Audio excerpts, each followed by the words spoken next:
ఈ ఎంసెట్ లేదా ఎఫ్సెట్లో మంచి ర్యాంక్ రాని విద్యార్థులకు బెస్ట్ ఆల్టర్నేటివ్ సిఎస్ఈఎంఏ కోర్సులు అడ్మిషన్లు జరుగుతున్నవి. నమస్తే సార్. నమస్తే అండి. మనం ఈ మధ్యకాలంలో ఫ్రీక్వెంట్గా కలుసుకుంటున్నాం సార్. ఏంటంటే ప్రతిసారి కలిసినప్పటికీ ఇప్పటికీ ఒక కొత్త ఎనర్జీ కనిపిస్తుంది. ఏంటి ఏమన్నా కొత్త సినిమా షూటింగ్ స్టార్ట్ అయింది, అందుకేమో మరి. అంటే సినిమా ఇచ్చిన ఉత్సాహం అనుకోవచ్చా ఇది? అంతేనండి. అంటే రెండు బ్యాక్ టు కొత్త ఎనర్జీ కనిపిస్తుంది మీలో. ఓటీటీ రిలీజ్ ఉంది 4th ఒకటి అండ్ 11th ఇది ఉంది. సో చూడాలి, వెయిటింగ్ రిజల్ట్ ఎలా ఉంటుంది. సార్ అదే అంతా అలవాటు పడ్డారా ఈ సినిమా షూటింగ్ తర్వాత ప్రమోషన్ ఈ వాతావరణం అలవాటు పడ్డారా? ఏంటి సార్ షూటింగ్ చేయటం ఒక ఎత్తు అయితే దాన్ని ప్రమోషన్ చేయటం మరో ఎత్తు. అవును. ఈ ప్రమోషన్ విషయంలో మీరు తీసుకునే కేర్ ఎలా ఉంటుంది? ఏంటి అసలు ప్రమోషన్ విషయంలో మీ స్ట్రాటజీ ఏంటి అసలు?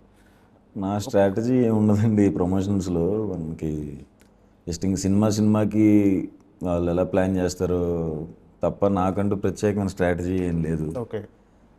సినిమా తీసుకెళ్ళడానికి కొంచెం కష్టపడాలి ఖచ్చితంగా. అవును, అది ఎటు తీసుకెళ్తే అటు వెళ్ళిపోతాను. సినిమా వరకు మాత్రం 100% ఎఫర్ట్స్ పెట్టి చేస్తాను. ఇంక తర్వాత ఇవన్నీ నాకు మాట్లాడటం తెలీదు. సో ప్రమోషన్స్ అంతా అందుకనే కొంచెం భయంగా ఉంటుంది నాకు. ఇంకా అలవాటు అవ్వలేదు మీకు అయితే? అసలు అవ్వదేమో ఇంకా. ఎప్పుడు ఇలాగే ఉంటుంది అంటే ప్రతి సినిమా కొత్తగానే ఉంటుంది అంతే. ఏంటి సార్ అంటే బ్యాక్ టు బ్యాక్ సినిమాలు ఈ నెల జూలై 4న ఉప్పు కప్పు రంగు అమెజాన్లో స్ట్రీమ్ కాబోతుంది. అవును. నెక్స్ట్ ఇప్పుడు నెక్స్ట్ వీక్ 11th ఒబామా అయ్యో రామ రాబోతుంది. బ్యాక్ టు బ్యాక్ సినిమాలతో బిజీగా ఉండటం ఒక హీరోగా ఎలా అనిపిస్తుంది? అంటే చాలామంది హీరోల సినిమాలు కొంచెం ఒక 2 నెలలకు ఒకటి 3 నెలలకు ఒకటి లేక చాలామంది ఏడాదికి ఒక సినిమాలు చేసేవాళ్ళు కూడా ఉన్నారు. బ్యాక్ టు బ్యాక్ ప్రేక్షకులు పలకరించడం ఎలా అనిపిస్తుంది? బాగా అనిపిస్తుందండి. మరి ఇంత బ్యాక్ టు బ్యాక్ అని నాకు లేదు. ఇది ప్లాన్లు లేకుండా అలా సెట్ అయిపోయింది.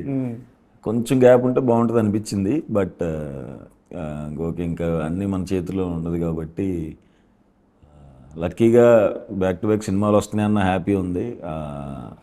అవి ఆడాలి అని కోరిక కూడా ఉంది. అదృష్టం సార్, బ్యాక్ టు బ్యాక్ సినిమాలు మీ రిలీజ్ అవ్వటం, ఒక ఆర్టిస్ట్గా బిజీగా ఉండటం. అంటే బిజీగా ఉంటుంది, అదృష్టం. ఎంతో మంది ఎదురు చూస్తుంటారు అంటే ఆర్టిస్ట్ అవ్వాలని, హీరో అవ్వాలని వెయిట్ చేస్తుంటారు. అలాంటిది మీరు బ్యాక్ టు బ్యాక్ సినిమాలతో బిజీగా ఉండటం, ప్రతి నెల ఏదో ఒక సినిమా మీద రిలీజ్ అవుతుంది.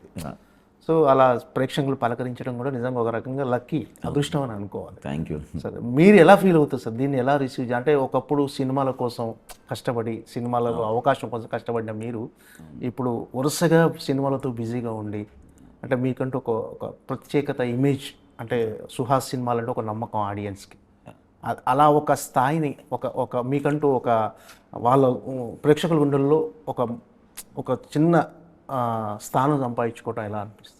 చాలా బాగా అనిపిస్తుందండి. నాకు ఇంత బిజీ అవ్వడం నిజంగా చాలా కోరుకున్నాను, చాలా మేనిఫెస్ట్ చేసుకున్నాను బిజీ అవ్వాలి యాక్టర్గా అని. సో లక్కీగా ఇప్పుడు తమిళ నుంచి కూడా అవకాశాలు వస్తున్నాయి. అవును. సో అటు ఇటు చాలా హెక్టిక్ ఉంది స్కెడ్యూల్ నెక్స్ట్ 1.5 year వరకు. దేవుడికి థ్యాంక్స్ చెప్పుకుంటాను. అండ్ నాతో సినిమాలు చేసిన డైరెక్టర్లు అందరికీ థ్యాంక్స్. 4 మంచి సినిమాలు చేయబట్టి ఇంకొన్ని అవకాశాలు వస్తున్నాయి. సో థ్యాంక్స్ అంతా నా ఫ్రెండ్స్కి, డైరెక్టర్స్కి, వాళ్ళే బిజీ చేశారు. ఓకే. అంటే మీరు కూడా వరుసగా సినిమాలు ఒప్పుకోవటం వల్ల కూడా చాలామందికి ఉపాధి దొరుకుతుంది సినిమా ఇండస్ట్రీలో. అంటే మీరు ఒక్కరే కాదు, మీరు ఒక్కరు బిజీ అవ్వటం మీ వల్ల ఒక కొన్ని 100 మంది కూడా బిజీ అవుతారు, వాళ్ళకు కూడా ఒక ఉపాధి. అవును. అది తలుచుకున్నప్పుడు కానీ ఆ ఫీలింగ్ చాలా బాగుంటుందండి. నాకు సెట్కి వెళ్ళినప్పుడు ఇప్పుడు మొన్నే ఒక కొత్త సినిమా స్టార్ట్ అయింది. గోపి అన్న అని మన కలర్ ఫోటోకి, రైటర్ పద్మభూషణ్కి కో డైరెక్టర్గా చేసిన ఆయనకి ఇది డెబ్యూ డైరెక్షన్ చేస్తున్నాడు. ఈ సెట్లో కానీ అంతకుముందు సెట్లో కానీ కంటిన్యూస్గా నాకు ఒక sound department, light department, camera వాళ్ళు, ఇంక నేను ఏ సినిమాకి వెళ్తుంటే ఆ సినిమాకి వస్తున్నారు నాతో పాటే. సో ట్రావెల్ అవుతున్నారు వాళ్ళు కూడా. ఇది నెక్స్ట్ సినిమా అది కూడా మేమే చేస్తున్నాం అన్న అని చెప్తూ ఉంటారు. సో అదొక హోమ్ లాగా అయిపోయింది నాకు. ఏ సెట్కి వెళ్ళినా డిపార్ట్మెంట్స్ వాళ్ళు అందరూ తెలిసిన వాళ్ళే రావటం, ఆర్ట్ నుంచి కానీ సౌండ్ నుంచి కానీ. అదొక హ్యాపీనెస్. అంటే మనతో పాటు వీళ్ళు కూడా ఉండరు, మన వల్ల వీళ్ళకి కూడా ఒక ఒక ఎంప్లాయ్మెంట్ ఉంది, ఒక ఉపాధి ఉంది అనేది. అవునండి. నేను ఎంత బిజీ ఉన్నాను నాకు సెట్లు చేసి అందరూ నాకు అలా ప్రతి సినిమా కనపడటం మారుతూ రెగ్యులర్ అయితే నాకు చాలా హ్యాపీ అనిపిస్తుంది రెగ్యులర్గా వాళ్ళని చూస్తూ. అంటే సినిమాలోకి రాకముందు ఖచ్చితంగా స్ట్రగులింగ్ డేస్ అనేవి ఉంటాయి. అవి గుర్తొచ్చినప్పుడు, అంటే ఈ టైంలో ఇంత సక్సెస్గా ఉన్నప్పుడు అవి గుర్తొచ్చినప్పుడు ఎలా అనిపిస్తుంది సార్? అవి గుర్తొచ్చినప్పుడు అరే ఆ స్టేజ్ నుంచి మనం ఇక్కడికి వచ్చాం కదా అని. భయం వేస్తుంటుంది ఒకవేళ అవ్వబోయి ఉంటే ఏంటి. ఇప్పుడు నేను కార్లో ఇటువైపు పెట్టాను తిరుగుతున్నప్పుడు అక్కడే బైక్ల మీద అంటే ఇదే రోడ్ల మీద ఇంత ముందు కూడా తిరిగాను కదా, అప్పటికిప్పటికి డిఫరెన్స్ ఉంటుంది. అవునవునవును. అమ్మ బాబాయ్, అప్పుడు ఏ బైక్ మీద తిరుగుంటాం, ఇప్పుడు కార్లో తిరుగుతుంటాం. అంతే. దేవుడికి థ్యాంక్స్ చెప్తుంటా. సడన్గా మా సందీప్కి ఫోన్ చేస్తా, థ్యాంక్స్ రా నాయన హీరోని చేసినందుకు, భలే ఉంది ఇప్పుడు లైఫ్ అని.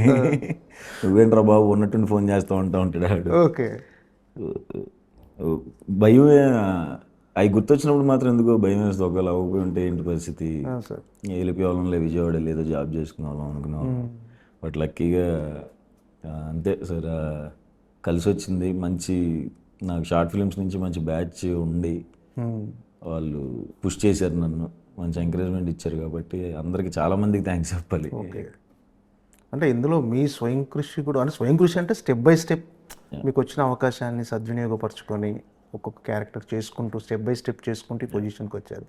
మీరు అనుకున్నా సార్ ఎప్పుడైనా ఈ పొజిషన్లో ఉంటా అని?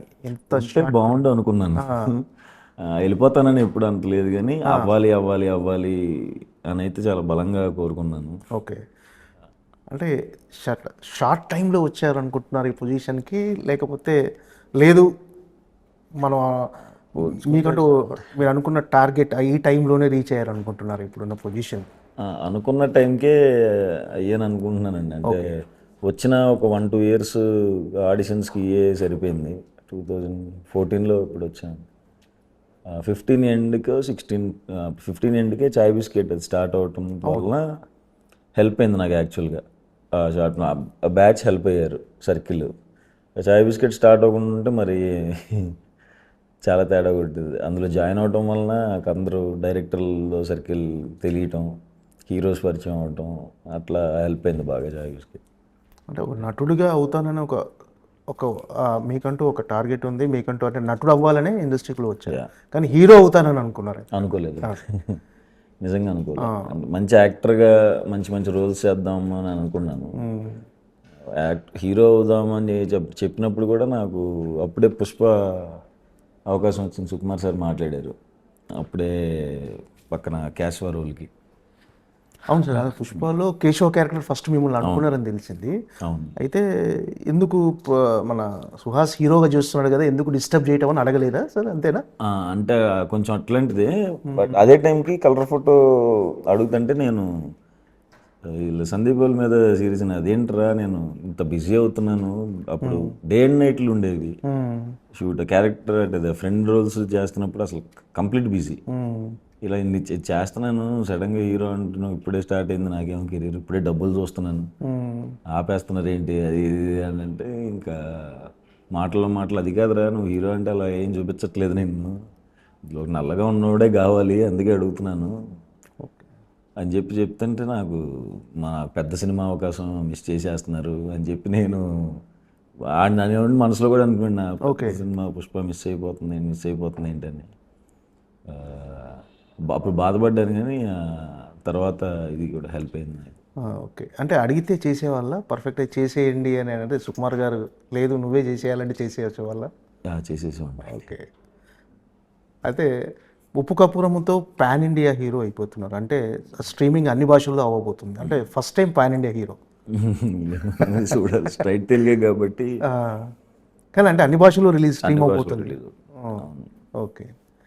అంటే ఆ సినిమాలో క్యారెక్టరైజేషన్ అంటే ఒక మరీ మాస్ క్యారెక్టరైజేషన్ సార్ దాంట్లో ఏంటి సార్, ఎలా ఉండబోతుంది ఆ క్యారెక్టర్?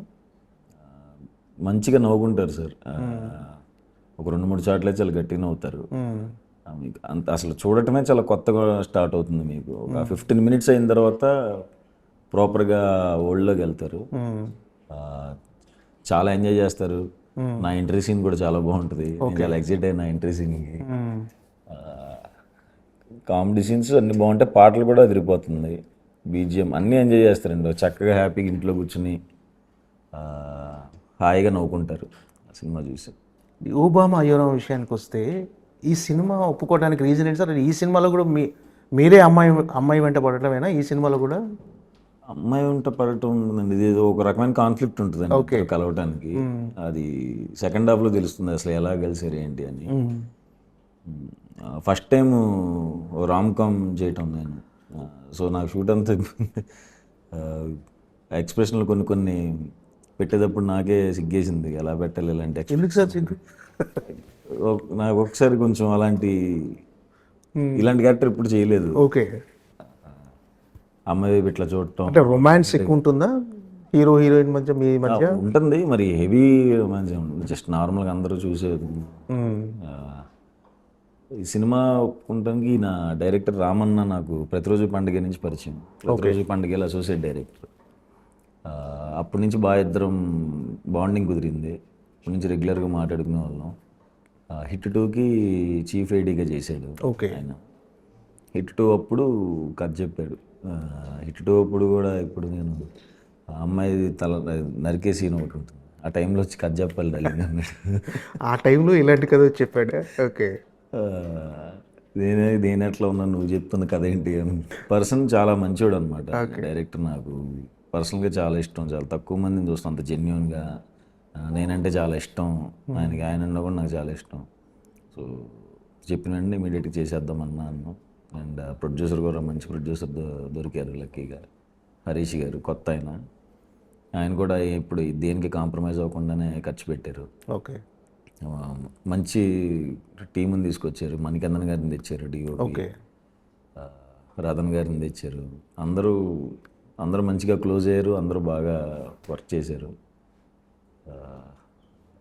అది అలా స్టార్ట్ అయింది, ఇప్పుడు రిలీజ్కి వచ్చేసింది. అంటే మీరు చాలా చూజీగా వెళ్తుంటారు కథల విషయంలో కానీ వీటి సినిమాల విషయంలో కానీ. అంటే ఈ సినిమా ఒప్పుకోవటానికి పర్టికులర్గా ఓబామా అయ్యోరామ్ ఒప్పుకోవటానికి రీజన్ ఏంటంటే క్యారెక్టరైజేషనా, కథనా, డైరెక్టరా? అంటే డైరెక్టర్ ఎలాగో మీకు తెలుసు అంటున్నారు, సో క్యారెక్టరైజేషన్, కథ ఎంతవరకు మిమ్మల్ని ఈ సినిమా చేయాలని ప్రభావితం చేసి? కథ విన్నప్పుడు నాకు చాలా ఇంట్రెస్టింగ్ అనిపించింది అండ్ ఇంకోటి ఈ జోనర్లో ఎప్పుడు చేయలేదు కదా, రామ్ కామ్ ఎప్పుడు చేయలేదు, లవ్ స్టోరీ ప్రాపర్గా ఇట్లాంటిది చేయలేదు. సో అందుకనే ఇది ఒకటి ట్రై చేద్దాం అనిపించింది. ఓకే, క్యారెక్టరైజేషన్ డిఫరెంట్ అంటే ఇప్పటివరకు చేసిన క్యారెక్టరైజేషన్లో అంటే ఎలా ఉండబోతుంది? అంటే మీది ఫుల్ ఎనర్జీగా ఉండబోతుందా హీరోయిన్తో పాటు? ఎనర్జీగా ఉంటుంది. సెకండ్ హాఫ్లో తనకు ఒక ట్రామా ఉంటుంది, ట్రామా బేస్ చేసుకుని సెకండ్ హాఫ్ కొంచెం రన్ అవుతూ ఉంటుంది.